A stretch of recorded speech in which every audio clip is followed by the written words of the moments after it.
Hi everyone, welcome back to the channel. Today we're diving into everything you need to know about keeping female guinea pigs or sows and what makes them a little bit special and different from males. But first, we can't possibly do a video about our girlies without saying hello to the female members of the herd behind me. So this is the girls. Everyone's moving around, but left to right we have Penelope, we have Callie just wandering up over there. We've got Phoebe, this ginger one here, and then last of all, we have Minnie. Hello! Oh, we've got a big rumble from Minnie. For anyone wondering, this is Nacho, this is our ball. He had to get relegated to a chair because he would not get himself out of the shot. So whether you're deciding to get female piggies, or perhaps you've just got your first pair of little girls, or maybe you've kept sows for years and you want to make sure you're in the know about everything, this one is for you. We're covering behaviour, taming, health, social interactions, and some things along the way that might surprise you. So let's get into things. And starting with anatomy, how do you tell a female guinea pig from a male, especially when they're young? Well, there is actually a common myth that you can't sex guinea pigs when they're babies.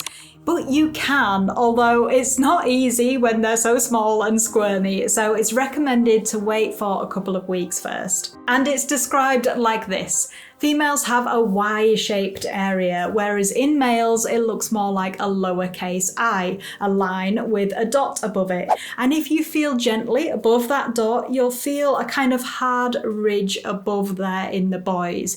You shouldn't feel anything like this in girl piggies because that ridge is where their penis is underneath their skin.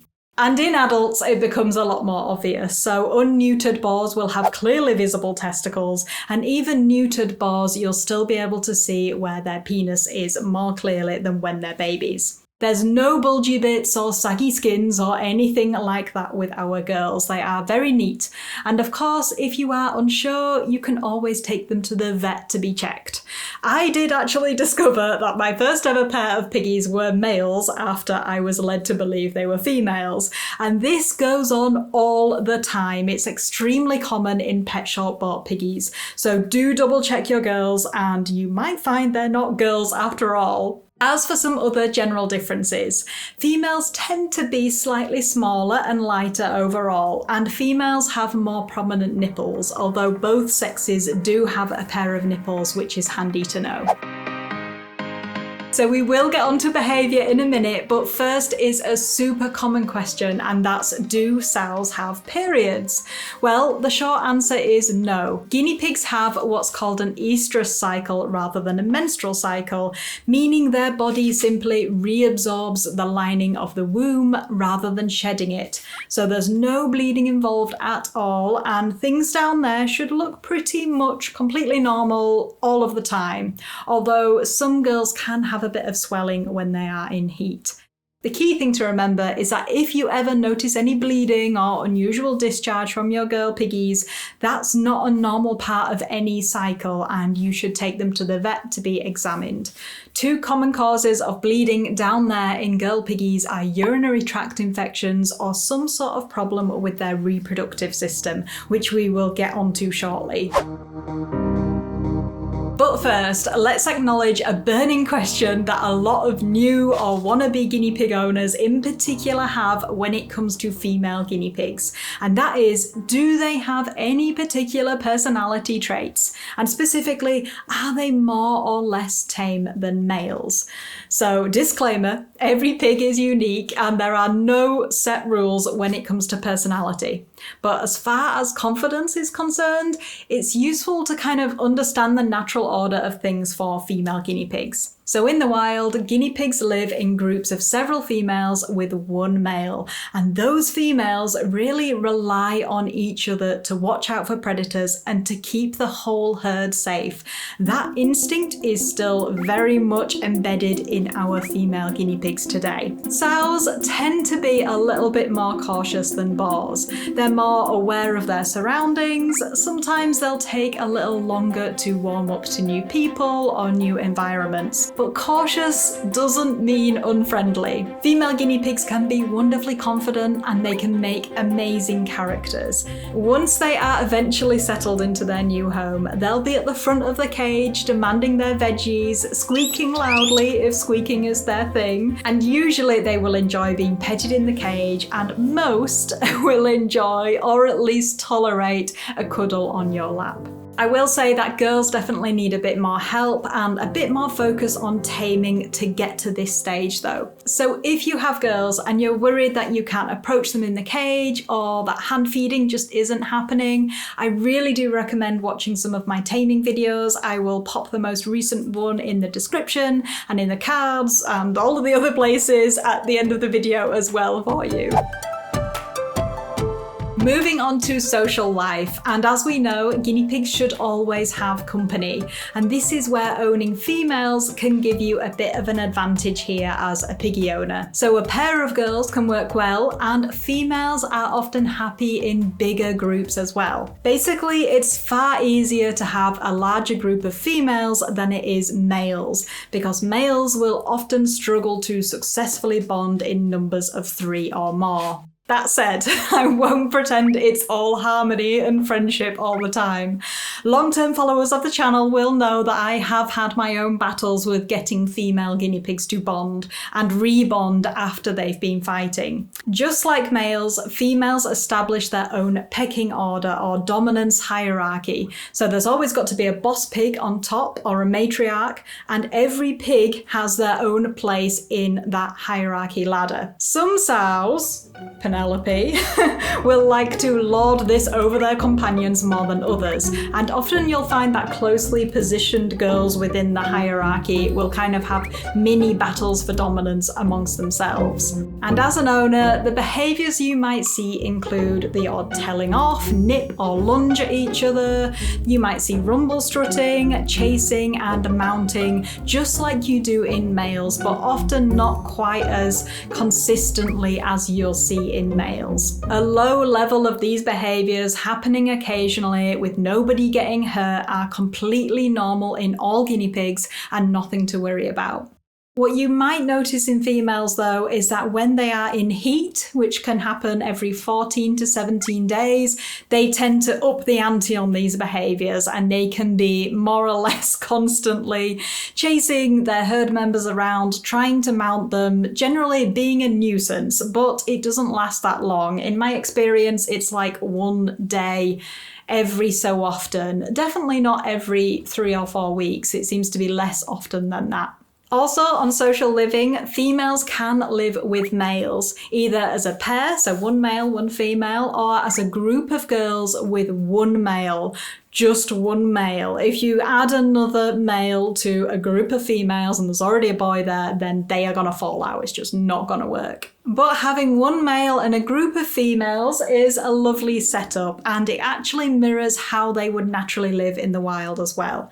If you know the herd, then you'll know that this is what I have here with Nacho and his girls. And in my situation, Nacho takes a charge as the boar, which in theory should be what normally happens, but I have definitely heard lots of different versions of who becomes the boss from various guinea pig owners. Quite a lot of people will say there's one bossy girl who is the boss, and then the male just ends up lower down the hierarchy, just struggling for attention somewhere on the bottom, whilst battling with big female characters who just totally dominate him. Obviously, if you do mix sexes, then one or both will need to be spayed or neutered first to avoid any pregnancies. And in my own herd, as a reference, Nacho is neutered and then some of the girls are spayed, but it's not because of them living with Nacho, it's because of health problems.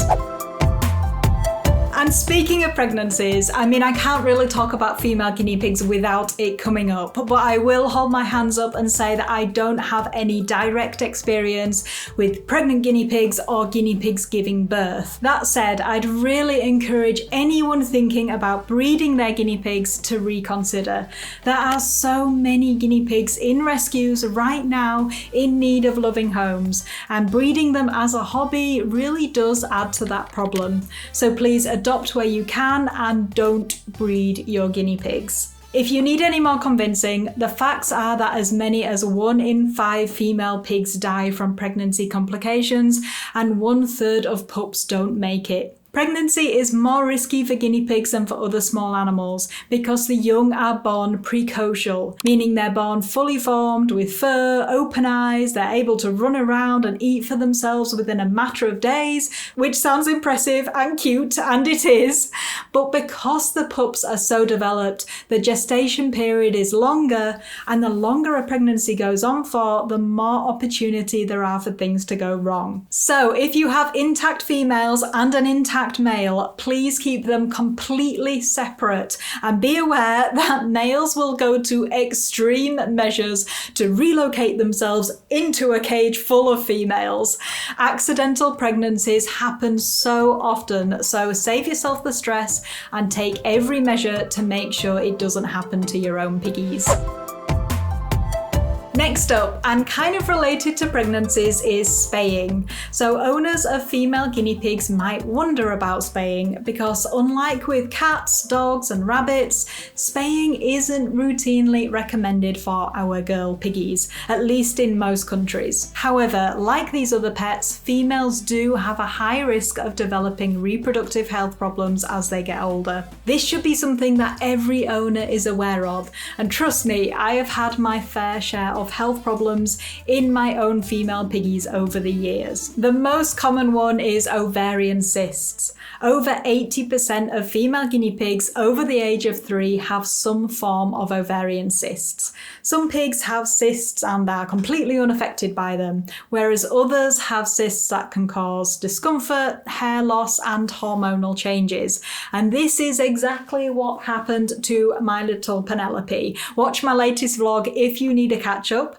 But basically, my piggy Penelope developed cysts which were making her unwell, and we opted to have her spayed. Done by an experienced exotic vet, this is a relatively low risk procedure in an otherwise young and healthy female guinea pig. So much so that preemptive spaying, so having a healthy female spayed before any problems develop, is becoming more and more popular. Personally, I've only ever spayed in response to health problems, but I would consider preemptive spaying in the future. And beyond ovarian cysts, female guinea pigs can also be prone to uterine infections, mammary tumours and urinary tract infections. So keep a close eye on your females and think about scheduling regular vet checkups as they get older, especially once they're over 3 or 4 years old. Okay, before we wrap up, I know that some of you will be wondering whether I think males or females make better pets and whether there's one I would recommend more than the other. As you know, I keep 4 females with just 1 male, but that is so much more about social dynamics and their ability to live happily together in a group, way more than any other factors. The fact that females can get along in larger groups is a big benefit for anyone wanting to have a larger herd of guinea pigs in the future.